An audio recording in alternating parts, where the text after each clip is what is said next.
നമുക്ക് നല്ല രസമുള്ളൊരു രസം ഉണ്ടാക്കി നോക്കിയാലോ? വായോ. അതിനായിട്ട് ഞാൻ 6 അല്ലി വെളുത്തുള്ളി എടുത്തിട്ടുണ്ടേ. തക്കാളി 2 എണ്ണം. ചെറുതായതുകൊണ്ടാണ് 2 എണ്ണം എടുത്തത്. വലുതാണെങ്കിൽ ഒരെണ്ണം എടുത്താൽ മതി ട്ടോ. പിന്നെ വെളുത്തുള്ളി ചതച്ചത്. ഞാനിവിടെ കൊടംപുളിയാണ് എടുത്തേക്കണേ. 2 ചെറിയ കൊടംപുളിയാണ് ട്ടോ എടുത്തേക്കണേ. നാടൻ കൊടംപുളിയാണേ. പിന്നെ ആവശ്യത്തിന് കറിവേപ്പില. ഞാൻ 2 കപ്പ് വെള്ളം എടുക്കുന്നുണ്ട്.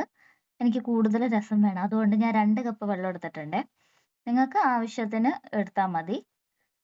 പിന്നെ അതിനകത്തേക്ക് തക്കാളി, വെളുത്തുള്ളി, കൊടംപുളി, കറിവേപ്പില, പിന്നെ 1/2 ടീസ്പൂൺ മഞ്ഞൾപ്പൊടി, 1/2 ടീസ്പൂൺ മുളക് പൊടി, മല്ലിപ്പൊടി ഒരു 1/4 ടീസ്പൂൺ എടുക്കുന്നുണ്ട് ട്ടോ. കുരുമുളക് പൊടി എടുക്കുന്നുണ്ട്.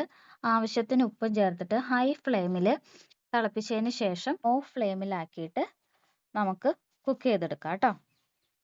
ശരിക്കും മൺചട്ടിയിൽ വെക്കുന്നതാണ് ട്ടോ ഏറ്റവും നല്ലത്. മൺചട്ടിയിൽ അടപ്പത്ത് വെച്ച് കഴിഞ്ഞാൽ ഏറ്റവും നല്ലതാണ് ട്ടോ.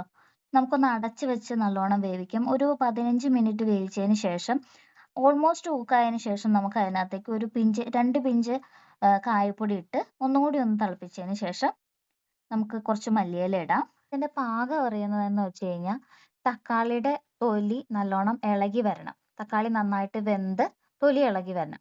അപ്പോഴാണ് ശരിക്കും ഉള്ളതിന്റെ വേവ് അറിയാൻ പറ്റുന്നത്. അപ്പോൾ ഇറക്കി വെക്കാം. അത് കഴിഞ്ഞിട്ട് നമുക്ക് താളിക്കാം. അതിനകത്ത് കുറച്ച് ഓയിൽ, ഞാൻ കോക്കനട്ട് ഓയിലാണ് ഉപയോഗിക്കുന്നത്. പിന്നെ കടുക്, കറിവേപ്പില, കുരുമുളക് ഇതെല്ലാം കൂടി ഇട്ടൊന്ന് താളിച്ച് നമുക്ക് രസത്തിലേക്ക് ഒഴിക്കാം. അപ്പോൾ നമ്മുടെ രസം ഇവിടെ റെഡി ആയിട്ടുണ്ട്.